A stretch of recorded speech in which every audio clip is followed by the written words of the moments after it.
সবাই কেমন আছেন? আশা করি আপনি সবাই অনেক ভালো আছেন। তো আজকে আসলাম একটা নতুন ভিডিও নিয়ে।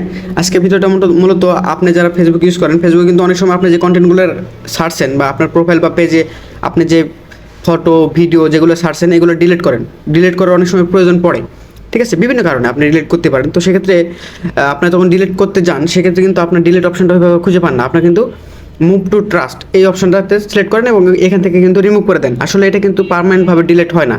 তাহলে এটা কী হয়? তাহলে এটা হচ্ছে আপনার ওই যে ফাইলটা বা ফোল্ডারটা বা আপনার ছবিটা বা ভিডিওটা এটা কিন্তু কোনো একটা ট্রাস্টে জমা হয়, মানে কোনো একটা ডাস্টবিনে, সাপোজ ধরেন ডাস্টবিনে জমা হয়, সেটা কিন্তু ডিলিট হয় না। ওখান থেকে কিন্তু আপনি পরবর্তীতে প্রয়োজন হলে আপনি কিন্তু রিকভারি করতে পারবেন। ঠিক আছে, মানে প্রয়োজনে আবার ওখান থেকে ফেরত নিয়ে এসে আপনার প্রোফাইলে রাখতে পারবেন, যেখানে ছিল সেই অবস্থায় কিন্তু আবার ফিরে আসবে। তো আপনি একেবারেই চাচ্ছেন না যে ওটা আবার ফিরে আসুক বা ওই কোনো একটা ট্রাস্টে থাকুক বা ডাস্টবিনে থাকুক, এটা আপনি পার্মানেন্টভাবে ডিলিট করে দেবেন যাতে আর কখনোই ফিরে না আসে। তো সেটা কীভাবে করবেন সেটা আমি দেখাচ্ছি।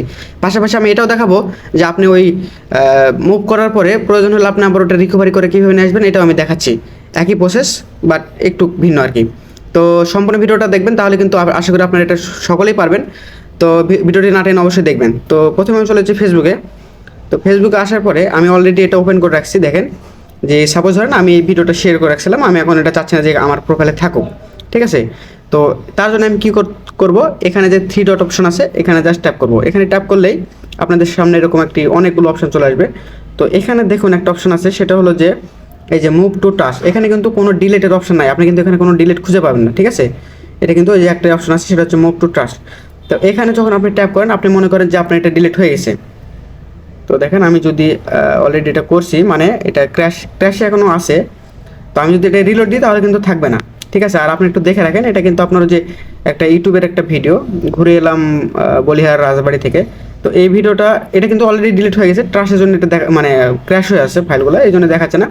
তো এটা এখন ডিলিট করবেন কীভাবে সেটাই আমি দেখাচ্ছি। সাপোজ আমি এখান থেকে ব্যাকে আসলাম, ব্যাকে আসার পরে আপনার জাস্ট এখান থেকে এই যে 3 ডট, এখানে যে 3 ডট অপশনটা দেখতেছেন, মানে মেনুতে যাওয়ার জন্য সেখানে ট্যাপ করবেন। তো এখানে ট্যাপ করার পরে এখানে যখন আসবেন তখন নিচে একটু স্ক্রল করলে আপনার এখানে একটা দেখতে পাবেন সেটিংস আছে, এই যে মুভ টু টাস্ক এখনকার দেখাচ্ছে। আসলে আমার ফোনটা স্লোর জন্য আপনি অবশ্যই এরকম একটা মানে আপনার থেকে অ্যালাউ চাবে বা মুভ করার জন্য। তো আমি অবশ্যই এটা মুভে ক্লিক করব, তাহলে কী হবে, এটা মুভ হয়ে যাবে। এই যে মুভে ক্লিক করবেন। তো মুভে ক্লিক করলাম, এটা কিন্তু অলরেডি দেখেন মুভ হয়ে গেছে। এই যে নিচে একটা মেসেজ আপনারা দিচ্ছে, হয়তো এটা দিতেও পারে নাও দিতে পারে। তো আমার কিন্তু এটা অলরেডি মুভে মানে ট্রাস্টে চলে গেছে। তো এখন সেটা পাবেন কীভাবে? তো তার জন্য এই যে এখানে দেখুন একটা অপশন আছে সেটিংস। তো জাস্ট সেটিংয়ে চলে যাবেন। তো সেটিংসে আসার পরে আপনার একটু নিচে স্ক্রল করবেন, স্ক্রল করে আপনার এই অপশানটা খুঁজে নেবেন, এই যে অ্যাক্টিভিটিস লক, এই অপশানটা আপনারা খুঁজে বের করবেন।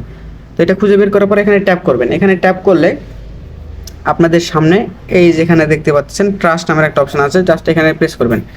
এখানে প্রেস করলে দেখতে পাবেন এখানে আপনার যতগুলো এখানে ডিলিট করছেন সকল কিছু কিন্তু এখানে চলে আসছে।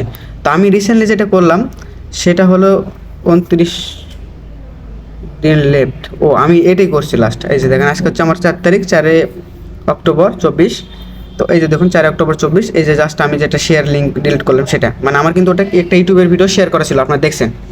তো এইরকম কিন্তু আমার অনেকগুলো এখানে ভিডিও আমি মানে ট্রাশে রাখছি। ঠিক আছে, তো এইগুলো আমি ডিলিট করব। তো প্রথমেই দেখাই এগুলো রিকভারি কীভাবে করবেন। ঠিক আছে, তো রিকভারি করা খুবই সিম্পল। আপনার এই যে এখানে দেখতেছেন 3 ডট মেনু, এই 3 ডট মেনুতে ক্লিক করবেন। তো এখানে ক্লিক করার পরে আপনারা এখানে অনেক কিছু পাবেন। এখান থেকে আপনি ভিউ করতে পারবেন, মানে দেখতে পাবেন যেটা আপনি মুভ করছেন। ঠিক আছে, পাশাপাশি আপনার এই যে এখানে দেখতে পাচ্ছেন আরেকটা অপশন আছে রিস্টোর টু প্রোফাইল, মানে আপনি যেখান থেকে নিয়েছিলেন সেখানে আপনারা রিস্টোর করতে পারবেন, মানে আবার পুনরায় ওখানে পাঠিয়ে দিতে পারবেন। এটা যদি করেন সেক্ষেত্রে কিন্তু আপনার এটা আবার পুনরায় ওখানে চলে যাবে। আর যদি পার্মানেন্টভাবে ডিলিট করতে চান সেক্ষেত্রে এই যে নিচে দেখুন একটা অপশন আছে ডিলিট, জাস্ট এখানে ট্যাপ করবেন, তাহলে কিন্তু ডিলিট হয়ে যাবে। তো আমি ডিলিট করে দেখাচ্ছি, মূলত আমার এটা ডিলিট করে দেখানোর তো আপনারা চাইলে এখান থেকে রিকভারি করে নিতে পারেন। তো আমি ডিলিট করতেছি। তো ডিলিট করার পরে একটু লোড হচ্ছে, দেখুন এটা কিন্তু অলরেডি ডিলিটেড হয়েছে, অ্যাক্টিভিটিস লক ডিলিটেড। তো এখন যদি দেখেন এটা কিন্তু আর নাই, এটা কিন্তু পরেরটা। তো এখন কথা হচ্ছে যে আপনারা যে একটা করে ডিলিট করতেছেন, এটা কিন্তু আসলে দেখেন আমার কিন্তু এখানে অনেকগুলো আছে। ঠিক আছে, আরও নেক্সট পেজে কিন্তু আরও অনেকগুলো আছে, এই যে নেক্সট দেখাচ্ছে। সো এখন এগুলো যদি একটা করে ডিলিট করতে চাই সেক্ষেত্রে কিন্তু অনেক সময় মানে সাপেক্ষ একটা ব্যাপার। তো একবারে কীভাবে ডিলিট করবেন তার জন্য কিন্তু সিম্পল একটা প্রসেস আছে, এই যে এখানে সিলেক্ট অল, জাস্ট এখানে ট্যাপ করবেন, তাহলে কিন্তু সকলগুলো আপনার সিলেক্ট হয়ে যাবে। তো এখন সিলেক্ট হওয়ার পরে এই যে নিচে দেখতে পাচ্ছেন এখানে যে একটা অপশন আছে, এই যে ডিলিট বাটন, তো এখানে যদি আপনারা প্রেস করেন তাহলে কিন্তু এটা সম্পূর্ণ ডিলিট হয়ে যাবে। তো আমি এখন এই যে ডিলিট অপশনে এখন আপনাকে পারমিশন চাচ্ছে, তো আমি অবশ্যই এটা ইয়েস করে দেবো। তো ইয়েসে ট্যাপ করলাম। তো এখানে কিন্তু আপনাকে পাসওয়ার্ডটা দিতে হবে, ঠিক আছে, কারণ আপনি কিন্তু চাইলে আপনার ফ্রেন্ডের ফোন টোন নিয়ে আপনি এটা ডিলিট করে দিতে পারেন, ঠিক আছে। তো সেই ক্ষেত্রে কিন্তু অবশ্যই এটা সিকিউরিটি একটা ব্যাপার আছে, কারণ আপনার ডকুমেন্ট আমি ডিলিট করবো কেন, তার জন্য কিন্তু আপনাকে অথেন্টিক হতে হবে, মানে আপনার যে ফেসবুক এটা পেজ বা আপনার যে পেজ প্রোফাইল এটা আপনাকে কনফার্ম করতে হবে। তো আমি আমার পাসওয়ার্ডটা এখান থেকে দিয়ে নিচ্ছি। তো আপনারা আপনাদের পাসওয়ার্ডটা দিয়ে নেবেন, তারপরে কিন্তু কাজ আছে, আমি আরও কিছু প্রসেস দেখাবো আপনাদের। দেখুন আপনারা যখন পাসওয়ার্ডটা দিবেন, পাসওয়ার্ডটা দেওয়ার পর কন্টিনিউ যখন প্রেস করবেন, তখন আপনাদের সামনে এই ধরনের একটা মানে আবার কিন্তু আপনার একটা পারমিশন চাবে, ঠিক আছে। Item you delete can not be restore, এটা কেন আপনি ডিলিট করতে চান কিনা, ঠিক আছে। তো অবশ্যই যদি ডিলিট করতে চান সেক্ষেত্রে ইয়েস প্রেস করবেন, তাহলে আমি ইয়েসে প্রেস করলাম। তো দেখুন এটা কিন্তু ডিলিট হচ্ছে, ঠিক আছে, একটু সময় লাগবে, মানে বোঝেন তো। তো দেখুন আমার কিন্তু ডিলিট কিন্তু কনফার্ম হয়ে গেছে। তো এখানে দেখুন নো আইটেম, মানে কিন্তু আর কোনো আইটেম নাই, ঠিক আছে, এটা কিন্তু সাকসেসফুলি ডিলিট হয়ে গেছে। তো এই ছিল ভিডিওটা, মূলত আপনারা এইভাবে কিন্তু সহজেই এগুলো কিন্তু পার্মানেন্টভাবে ডিলিট করতে পারেন। তো এই ছিল ভিডিওটা যদি ভালো লাগে তো অবশ্যই একটা লাইক করবেন, চ্যানেল নতুন চ্যানেল সাবস্ক্রাইব করবেন, ধন্যবাদ। আর যদি পেজ থেকে দেখেছেন অবশ্যই পেজটি ফলো করে রাখবেন, কারণ এই ধরনের ভিডিও প্রতিনিয়ত আসে, সেক্ষেত্রে আপনার কিন্তু প্রত্যেকটা হেল্পফুল ভিডিও হবে বলে আমি আশা করি। তো ধন্যবাদ।